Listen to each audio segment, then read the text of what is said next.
شوہر فوت ہو گیا، اس کے شوہر کا انتقال ہو گیا۔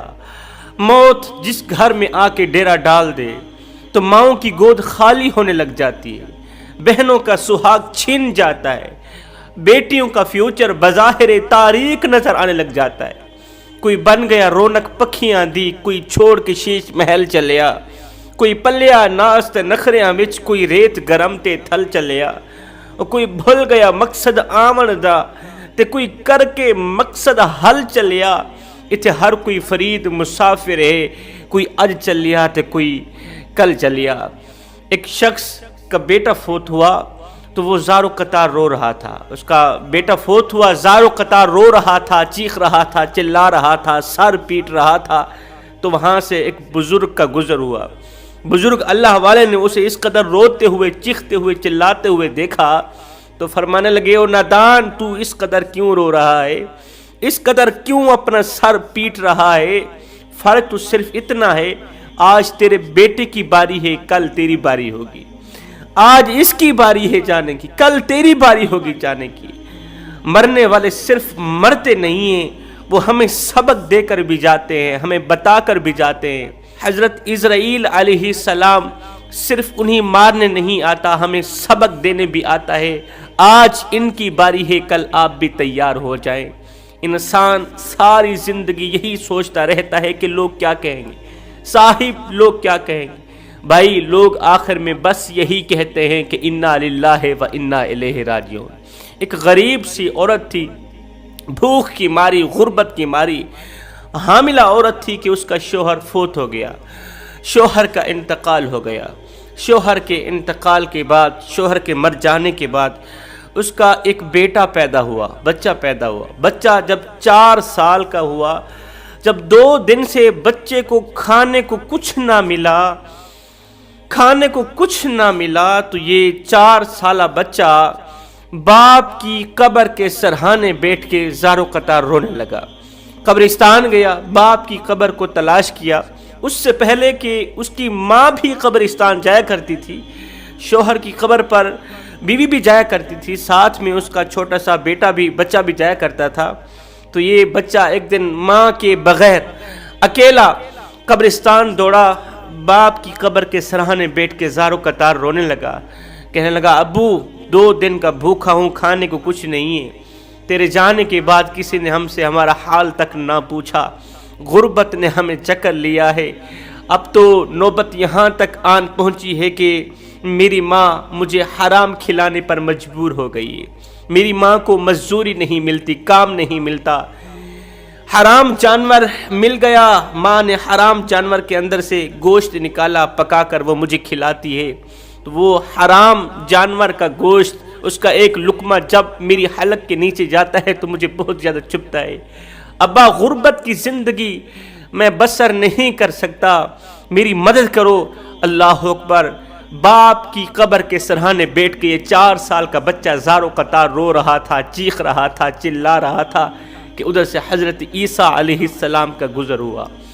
عیسیٰ علیہ السلام نے جب اس 4 سالہ بچے کو روتا ہوا، خون کے آنسو بہاتا ہوا، اس طرح کی درد بھری فریادیں کرتا ہوا، بچے کا توتلا لہجہ، بچے کے ننھے ہاتھ دیکھے تو حضرت عیسیٰ علیہ السلام کا دل بھر آیا۔ عیسیٰ علیہ السلام نے اس بچے کے سر پر ہاتھ مبارک رکھتے ہوئے فرمایا، بچے اگر تو اپنے باپ سے ملنا چاہے تو میں تھوڑی دیر کے لیے تیرے باپ کو قبر سے باہر نکالوں؟ بچے نے کہا، آپ کا مجھ پر احسان ہوگا۔ تو حضرت عیسیٰ علیہ السلام نے 2 رکعت نماز پڑھی، نماز پڑھنے کے بعد اللہ سے دعا کی، دعا کے بعد قبر کی طرف اشارہ کرتے ہوئے فرمایا، اے مردے، اللہ کے حکم سے زندہ صحیح سلامت قبر سے باہر نکلا، اللہ کے حکم سے۔ حضرت عیسیٰ علیہ السلام مردوں کو زندہ فرمایا کرتے تھے، مردوں کو زندہ کیا کرتے تھے، بیماروں کو شفا دیا کرتے تھے، نابینوں کو بینائی عطا کیا کرتے تھے اللہ کی دی ہوئی عطا سے۔ حضرت عیسیٰ علیہ السلام نے فرمایا، اے مردے، اللہ کے حکم سے قبر سے باہر نکلا، ایک دم قبر پھٹی، اندر سے ایک شخص کلمہ پڑھتا ہوا، لا الہ الا اللہ عیسیٰ روح اللہ۔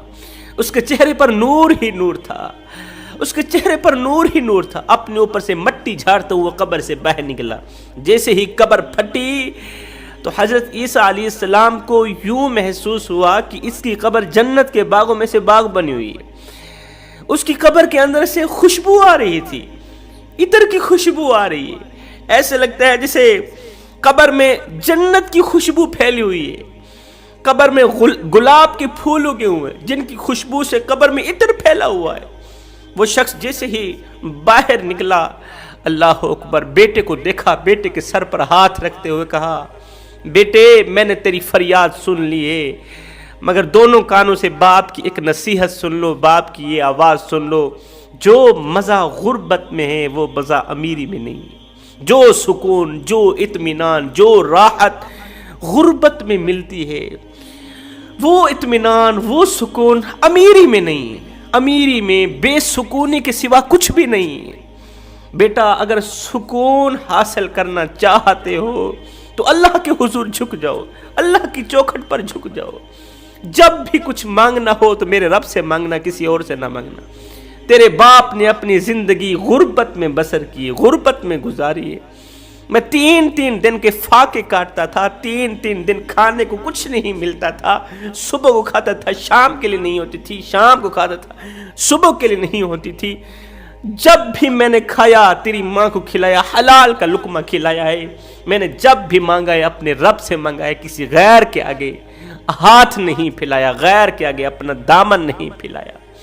میرے بیٹے اگر تو اللہ کا بننا چاہتا ہے تو پھر جا غربت کی زندگی بسر کر. 4 دن کی زندگی ہے، یہ گزر جائے گی. 4 دن کی زندگی گزر جائے گی، اس کے بعد کیا ہوگا؟ موت آئے گی. اللہ اکبر. مر جانے کے بعد جب تو قبر میں آئے گا تو پھر دیکھے گا قبر کے اندر نور ہی نور ہوگا. ہائے 4 سالہ بیٹے کو یہی درس دیتا ہوا کہ جب بھی مانگنا اللہ سے مانگنا. غربت کی زندگی بسر کرنا، اسی میں سکون ہے. اور ایک لقمہ کھانا، ایک گھونٹ پانی کا پینا، ایک گھونٹ پانی کے پینے کے ساتھ ساتھ جب سانس لینا اللہ تعالیٰ کا شکر ادا کرنا. یہ کہتے ہوئے ایک بار پھر سے وہ شخص کلمہ پڑھتا ہوا، لا الہ الا اللہ عیسیٰ روح اللہ، عیسیٰ علیہ السلام کی زیارت کرتے ہوئے یہ شخص ایک بار پھر سے مر گیا. اس کے بعد بچے نے باپ کی نصیحت پر اس قدر عمل کیا کہ جب بھی مانگتا اللہ سے مانگتا، جب بھی مانگتا اللہ سے مانگتا. پھر اللہ نے اس بچے کو اس قدر عطا کیا، اس قدر عطا کیا کہ بڑے بڑے بادشاہ اس کی امیری پر راشک کرنے لگے، بڑے بڑے امیر اس کی امیری پر راشک کرنے لگے. اللہ فرماتا ہے درختوں کے پتوں کے برابر گناہ کرو، میں رب تمہیں معاف کر دوں گا، مگر 2 گناہوں پر میری تم سے کبھی بھی صلح نہیں ہو پائے گی، کبھی بھی میں تم سے راضی نہیں ہو پاؤں گا. نمبر 1، یہ جو تمہارا قیمتی سر، اتنا بڑا سر جس میں دیکھنے کی صلاحیت موجود، سوچنے کی، سمجھنے کی، بولنے کی صلاحیت موجود، لاکھوں کروڑوں سے بھی بڑھ کر قیمتی مٹیریل جس سر میں موجود ہے، یہ سر جب بھی جھکانا میں رب کے آگے جھکانا، کسی غیر کے آگے نہیں جھکانا. زندگی میں جب پریشانی آئے، برا وقت آئے، زندگی میں تکلیفیں آئیں، مصیبتیں آئیں، تو تکیے پہ رونے سے بہتر ہے سجدوں پر رو لیا کریں. اس سے اللہ بھی راضی ہو جائے گا، تمہاری پریشانی بھی دور ہو جائے گی. دوسرا جو گناہ بہت بڑا گناہ ہے وہ ہے والدین کو دکھ مت دینا، والدین کو درد مت دینا.